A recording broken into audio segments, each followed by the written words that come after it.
barter their wares for the spices and the incense. Pearl, evil days upon the land. And for centuries fell into eclipse and remained until very recent years remote, unknown, and isolated. Most of its people were the Bedouin camel herders and shepherds who roamed the arid, hostile wastes from one oasis to another in the wake of scattered rains which produced short-lived patches of vegetation. Monotony and poverty were the common lot. But in their abiding faith, they found solace. For religion is not worn like a cloak in the Arab land. It is a vital part of every good Muslim's life. Muhammad united the Arabs, purified their customs, bound them into one people, and filled them with a great faith.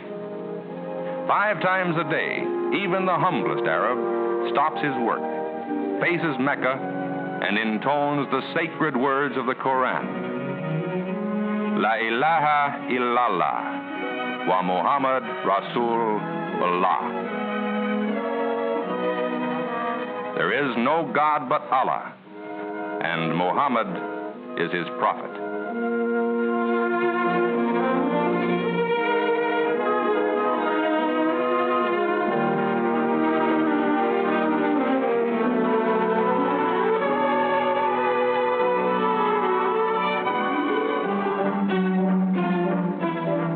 The limited water supply permitted, wheat was grown.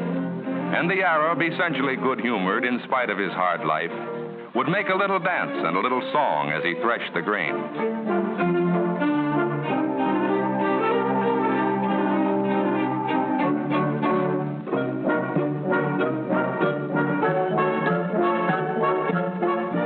He winnowed out the wheat by letting the wind blow the chaff away. But crops, judged by modern standards, were pitifully small. And for townspeople and Bedouin alike, life was an endless struggle. None of them knew that this desert, barren of natural resources to the outward eye, had been blessed by nature beyond the wildest dreams of those who raided and struggled for life across its sandy, windswept wastes.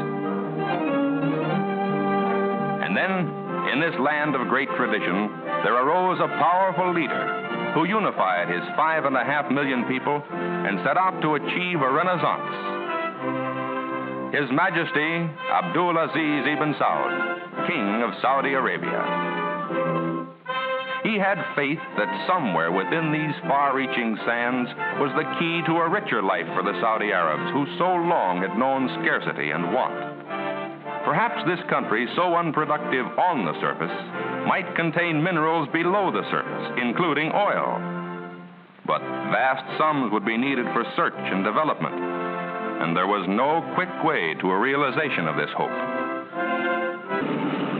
There's an airport only about 40 hours by air from New York, by company plane or commercial airline.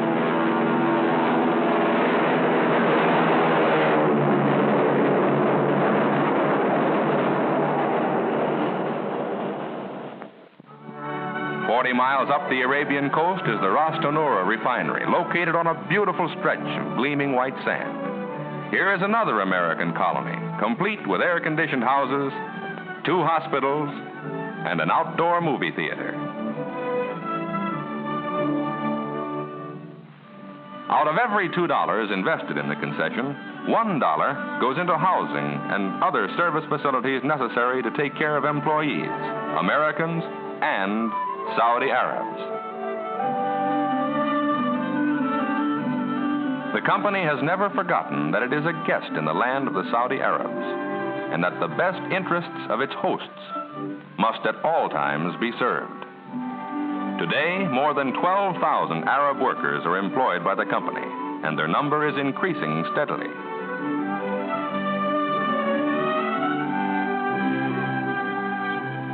They worship in their mosques, such as this one at Dhahran, built by the government. Until quite recently, the Arabs had little or no opportunity for recreation and sports. Now they delight in learning new games. In the producing fields, Arab workers have become skilled craftsmen and work side by side with American drillers.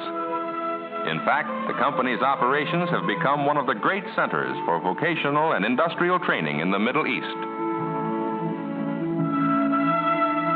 In the refinery, too, Saudi Arabs who a few years ago knew only the life of the desert now skillfully operate complicated oil refining equipment. American engineers have trained their Arab co-workers well, and the Arabs have been good pupils. Workers with aptitude are quickly trained to handle laboratory routine. Every shipment of product or crude is tested. It must meet rigid specifications. The quality is controlled as carefully as in refineries in the United States. More than 200 Arabs have been with the company 10 years or longer. The wages paid by the oil company provide new purchasing power for workers and their families and a new prosperity for the region. They are paid in riyals, the currency of Saudi Arabia. These riyals are bought by the company from the Saudi Arab government, and this, in turn, makes available supplies of dollar exchange. In cooperation with the Saudi Arab government, the company provides schools for employees. Arab youngsters have expressed great appreciation of the educational opportunities given them and their classmates. Water was the #1 problem when the Arabs had to depend on their age-old means of transportation, the camel. In contrast with this ancient caravan, a modern motor cavalcade moves out into the desert to drill water wells along the route of the new pipeline, using trails that formerly could not be traversed in summer. Much of the desert is impassable to ordinary tires, so this special type of oversized, heat-resistant tire was developed. It defies the soft and treacherous sands. These mammoth trucks, veritable locomotives of the desert, were built especially for oil field transportation in Saudi Arabia. They will handle hitherto unheard of loads.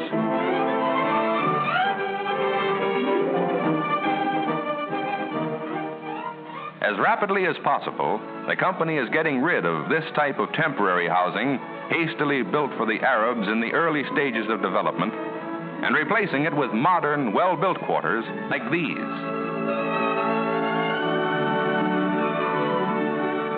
Among the more important undertakings for the benefit of the Saudi Arabs, wholly unconnected with oil operations, is the full-scale agricultural experiment project that is underway at Al-Kharj. This irrigation canal, which the oil company helped the Saudi Arab government to build, is bringing water to an area of nearly 3,000 acres now under intensive cultivation. Arab farmers, assisted by American agricultural experts, have been taught to use modern scientific irrigation methods. They're raising alfalfa, melons, dates, tomatoes, onions, and many other farm products. American technical skill and Arab industry combine to produce worthwhile crops. New agricultural centers are planned by the Saudi Arab government so that the benefits of modern methods may be spread to other localities. The king sees the oil development as the greatest single means to modernize his country and improve the living standards of his people. The Navy has said that Saudi Arabian oil is one of its most important strategic sources of supply.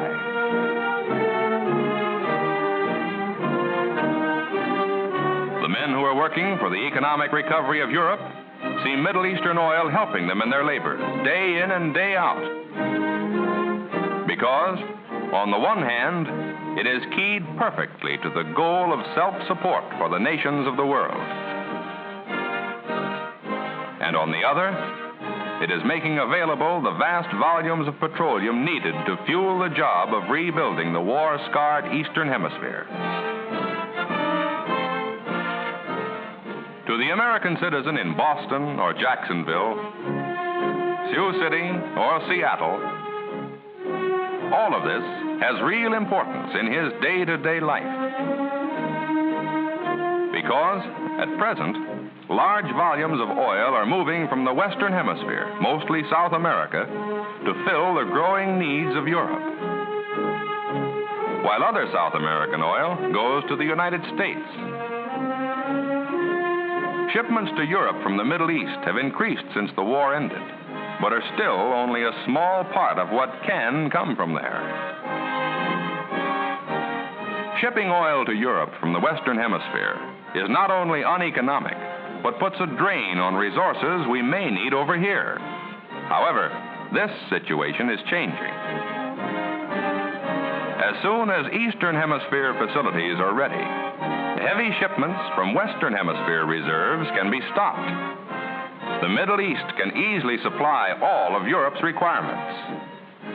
The oil of South America can be used for the job of industrializing our neighboring lands to the south and to supplement the supplies here in the United States.